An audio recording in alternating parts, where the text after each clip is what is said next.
भगवान विष्णु को दुनिया का संरक्षक माना जाता है और जब दुनिया खतरे में होती है तब वे पृथ्वी पर अवतार लेते हैं। भगवान विष्णु के 10 अवतार हुए हैं और उन्होंने सबसे पहले एक मछली का अवतार धारण किया था।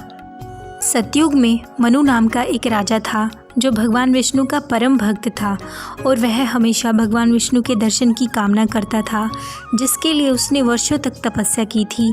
जब सतयुग खत्म होने वाला था तब एक भीषण बाढ़ सभी जीवों का नाश करने वाली थी।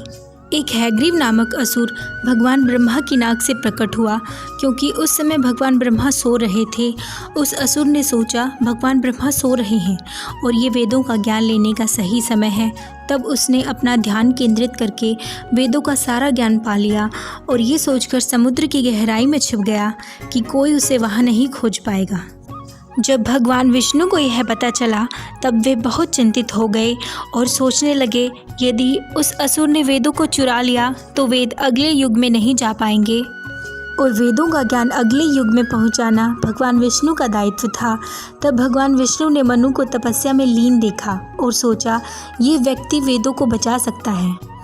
अगले दिन जब मनु नदी में स्नान कर रहा था तब उसने जैसे ही जल अपने हाथों में लिया तब उसे आवाज़ आई, हे राजन, मुझे जल में प्रवाहित मत करो। जब मनु ने हाथ खोले तो उनमें एक छोटी सी मछली थी जो यह प्रार्थना कर रही थी कि मुझे इस जल में प्रवाहित मत करो, क्योंकि यहाँ बड़ी मछलियाँ हैं जो मुझको निगल जाएंगी। तब मनु ने उस प्यारी मछली को अपने कमंडल में डाल दिया और विश्राम करने लगे। सुबह जब वे जागे तो उन्हें एक तेज़ आवाज़ आई, मेरी मदद करो, तुम्हारी कमंडल में मेरा दम घुट रहा है और मैं सांस नहीं ले पा रही हूँ।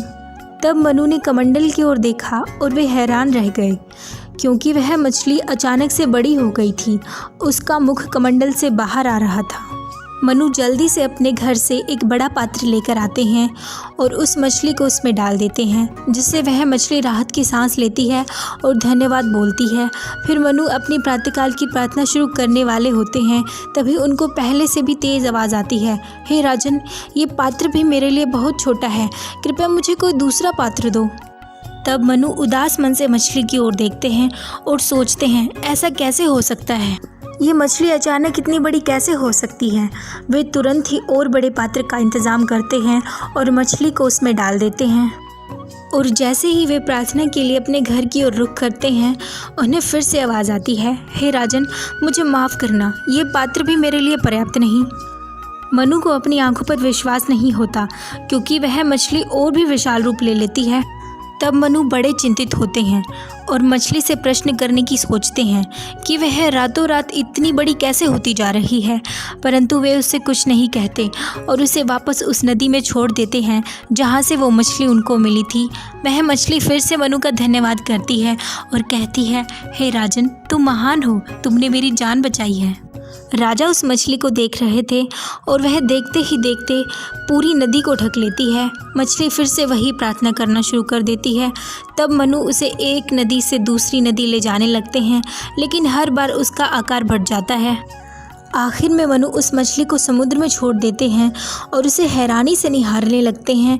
तभी वहाँ एक प्रकाश का उद्गम होता है और मनु उसके आगे झुक जाते हैं और मछली से कहते हैं, हे ईश्वर, आप मेरे भगवान नारायण हो, मैं धन्य हूँ, आपने मुझे दर्शन दिए। मनु की आंखों में आंसू आ जाते हैं। तब भगवान विष्णु स्वयं उसके सामने प्रकट होते हैं और कहते हैं, मनु, 7 दिनों में ये युग समाप्त होने वाला है। एक भीषण बाढ़ अपने साथ सभी जीवों को बहाकर ले जाएगी और संसार समाप्त हो जाएगा। मैं चाहता हूँ कि तुम एक बड़ी नौका का निर्माण करो और उनमें सभी पौधों के बीज, सभी प्राणियों के नर और मादा और 7 ऋषियों को अपने साथ ले जाओ। मनु ने सिर हिलाकर इस बात को स्वीकार किया और देखते ही देखते वह मछली समुद्र के दूसरी ओर चली जाती है। वहाँ वह देखती है कि उस हैग्रीव नामक असुर ने चारों वेदों को धारण कर रखा था। तभी मछली एक ही प्रहार में उस असुर को अपनी चपेट में ले लेती है और कुछ संघर्ष के बाद उस असुर को मार डालती है तथा चारों वेदों को बचा लेती है। वहीं दूसरी ओर मनु नौका पर सभी को लेकर जा रहे होते हैं। तभी वहाँ एक बहुत बड़ा तूफान आ जाता है और सब कुछ नष्ट कर देता है। तो तब भीषण वर्षा के कारण पानी का स्तर लगातार बढ़ रहा होता है, जिससे नौका डगमगाने लगती है।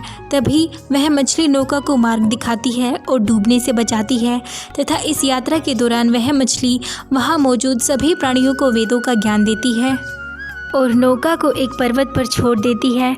तूफान समाप्त हो जाता है और वहाँ से वे प्राणी एक नए युग का आरंभ करते हैं।